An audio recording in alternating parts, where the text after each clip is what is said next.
Bonjour, nous voici à la correction de la révision de maths. Donc, nous sommes le 8 mai. Dans le numéro 1 de la révision de maths, on nous demande de déterminer le produit ou le quotient à l'aide d'un calcul ou d'une représentation visuelle. La méthode est indiquée entre parenthèses, donc parfois c'est un calcul, parfois c'est une représentation visuelle. Pour les représentations visuelles, je les ai déjà préparées, donc on va simplement trouver ensemble la réponse à l'aide de la représentation visuelle. Les calculs, nous allons les faire ensemble. Pour le A, 3 multiplié par 7 quarts. Donc, si on fait le calcul, on place le 3 sur 1, multiplié par 7 quarts. Donc, on se rappelle, on multiplie le numérateur par le numérateur, le dénominateur par le dénominateur. Donc, on a 3 fois 7, 21. 1 fois 4, 4. Donc, 21 quarts. Et attention, on ne laisse pas une fraction impropre comme réponse. Nous allons aller trouver son penchant nombre fractionnaire. Donc, 4 entre 5 fois dans 21. Et il reste 1 quart. Donc, 5 et 1 quart. Pour je vais les faire je vais les faire en colonne ici. Donc, le prochain, c'est une représentation visuelle. Nous avons 2 septièmes multipliés par 42 ou 2 septièmes d'un groupe de 42. Donc, je vais former 7 sous-groupes ou 7 regroupements qui seront les colonnes dans ce cas-ci. 1, 2, 3, 4, 5, 6 et 7. Et ici, 2 septièmes, donc 2 sur un total de 7. Donc, j'en sélectionne 2. Et je peux voir que ma réponse ici est 14. 7 plus 7 vont donner 14. Donc, la représentation visuelle me permet de trouver la réponse. Dans ce cas-ci, c'est le produit. 8 dixièmes divisé en 4. Donc, ici est une division avec calcul. Donc, 8 dixièmes divisé en 4 sur 1. Je fais l'inversion. Donc, ça devient 8 dixièmes multiplié par un quart qui est égal à 8. Donc, 8 fois 1 ici, on multiplie les numérateurs et les dénominateurs sur 40. Et 8 sur 40, attention, on va simplifier la fraction. Je peux diviser par 8 le numérateur et le dénominateur. Donc, 8 quarantièmes, c'est en fait 1 cinquième. Donc, je vais ici encercler les réponses. Pour G, donc c'est une représentation visuelle, 3 cinquièmes divisé par 2. Donc, j'ai déjà identifié visuellement le 3 cinquièmes dans le rectangle ici, la partie surlignée en bleu avec les points bleus. Et j'ai mes deux personnes qui vont se partager les 3 cinquièmes. Donc, dans les représentations visuelles, très important de mettre les personnes pour qu'on puisse voir vraiment la division. Et la réponse surtout. Donc, je divise en deux. Chacun aura cette partie. Donc, ça, c'est pour lui. Et ça, c'est pour lui. Donc, combien de portions chacun obtiendra-t-il? Il aura 3 parties sur un total de 10. 3 dixièmes, ici, est ma réponse.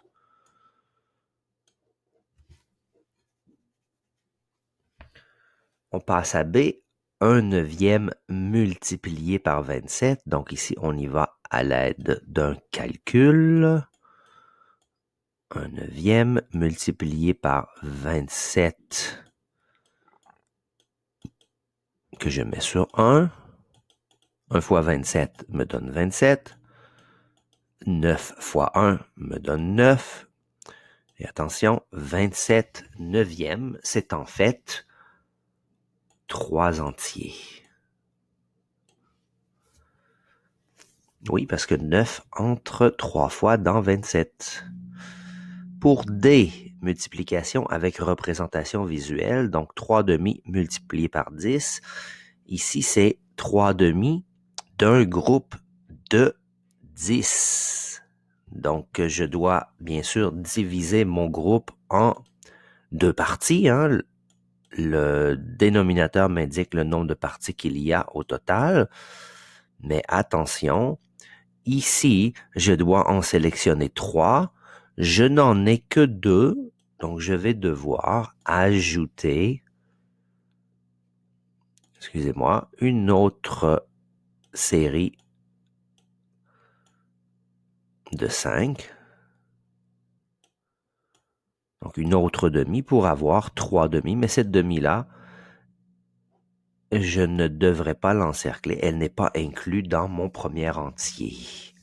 Donc, combien ai-je de cercles en tout? Ici, j'en ai 15. Donc, 3 demi d'un groupe de 10, c'est 15. Donc, les réponses encerclées, voilà. On poursuit avec F, 1 tiers divisé par 3. Ici, on le fait à l'aide d'un calcul. Donc, 1 tiers divisé par 3 unième. J'inverse, ça devient 1 tiers multiplié par 1 tiers qui me donne 1 neuvième. 1 fois 1 et 3 fois 3.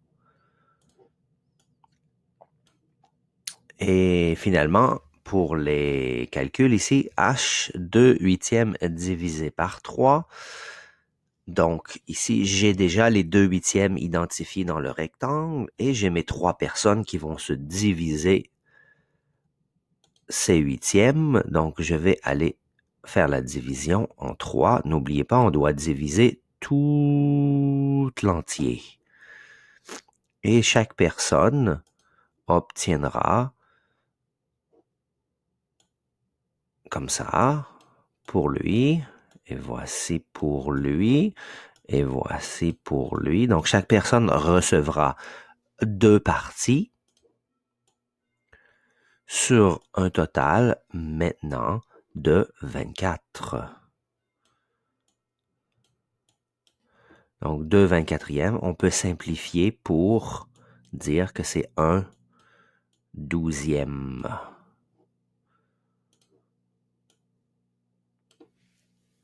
Donc, et voilà pour le numéro 1, qui était des multiplications et divisions de fractions. Donc, on passe au numéro 2, qui est un problème écrit. Donc, on le lit. Régine consomme 6 huitièmes d'un paquet de yogourt chaque semaine. Combien de paquets de yogourt consomme-t-elle en un mois? Et un mois ici, on parle de 4 semaines. Laisse des traces de ta démarche. Donc, on va commencer avec le « on me demande ». Donc, on me demande de trouver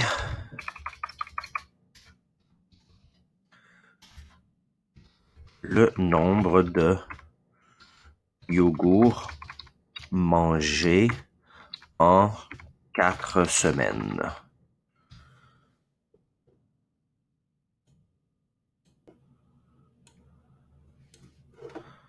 Donc voilà, pour le « on me demande de ». On cherche ensuite une représentation visuelle. Donc, Régine consomme 6 huitièmes d'un paquet de yogourt chaque semaine. Donc, je vais dessiner mon paquet de yogourt.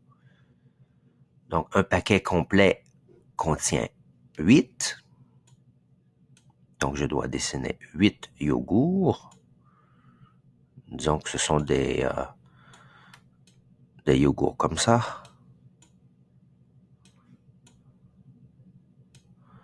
Voilà, j'ai mes 8 yogourts.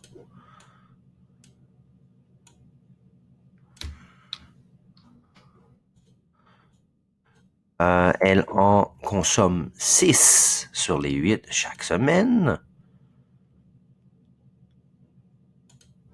Donc, 1, 2, 3, 4, 5, 6. Voici ce qu'elle a consommé.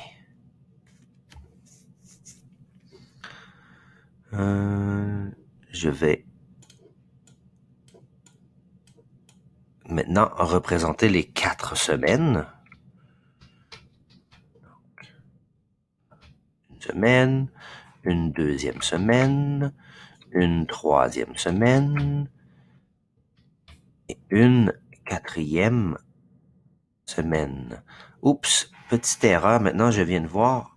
Dans mon on me demande, j'ai fait une erreur. Ce n'est pas le nombre de yogourts qu'on cherche.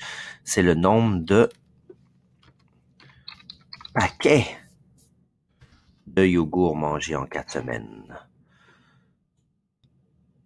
Donc, ce que je peux faire ici, dans ma représentation visuelle, je vais aller compléter les paquets. Donc, je vais utiliser celui-ci. Les 2 yogourts ici, je viens les mettre ici. Les 2 yogourts qui sont ici, je complète le paquet de la deuxième semaine. Et les 2 yogourts qui sont ici, je m'en sers pour compléter ce paquet. Donc, je peux clairement voir dans ma représentation visuelle qu'elle a consommé 3 paquets de yogourt. Je vais aller vérifier maintenant avec mon calcul. Donc, ici, on peut voir que c'est une multiplication. J'ai multiplié la quantité par la quantité d'une semaine par 4. Donc, 6 huitièmes multiplié par 4.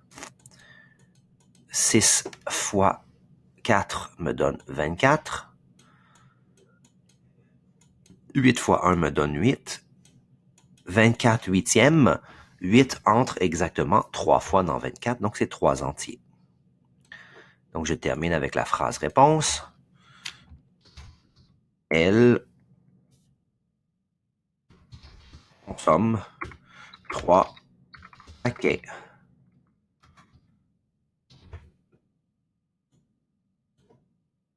3 paquets ici, 3 paquets de yogourt, on comprend bien. Hein? Et on poursuit avec le numéro 3. Donc, un autre problème écrit. On parle encore de yogourt, donc c'est vraiment le thème de la révision, le yogourt. Donc, Manu achète un paquet contenant 16 yogourts. Il consomme 3/4 du paquet au cours de la semaine. Combien de yogourts a-t-il mangé? Donc, on veut savoir le 3/4 d'un groupe de 16, c'est quoi? Donc, on me demande de trouver le nombre de yogourts mangés. On va aller vérifier comment faire ça à l'aide d'une représentation visuelle. Donc, j'ai 16 yogourts.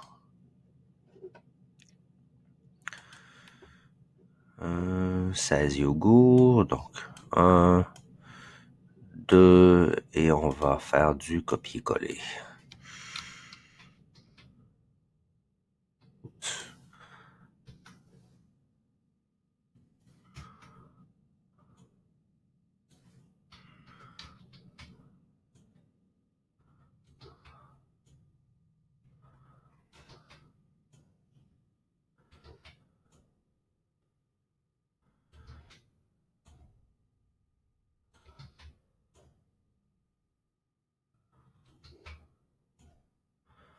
Donc, voici mes 16 yogourts.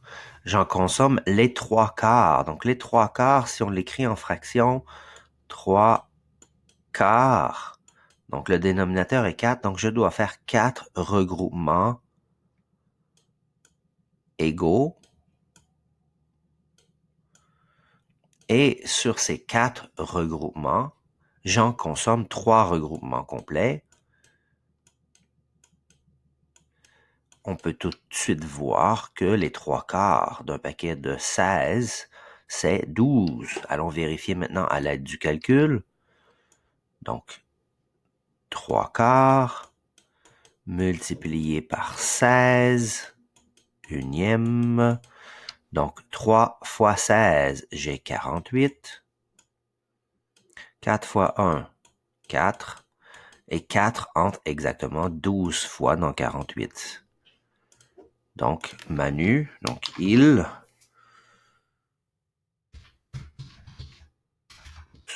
consomme 12 yogourts. Et voilà pour la correction de l'activité de maths du 8 mai qui était la révision.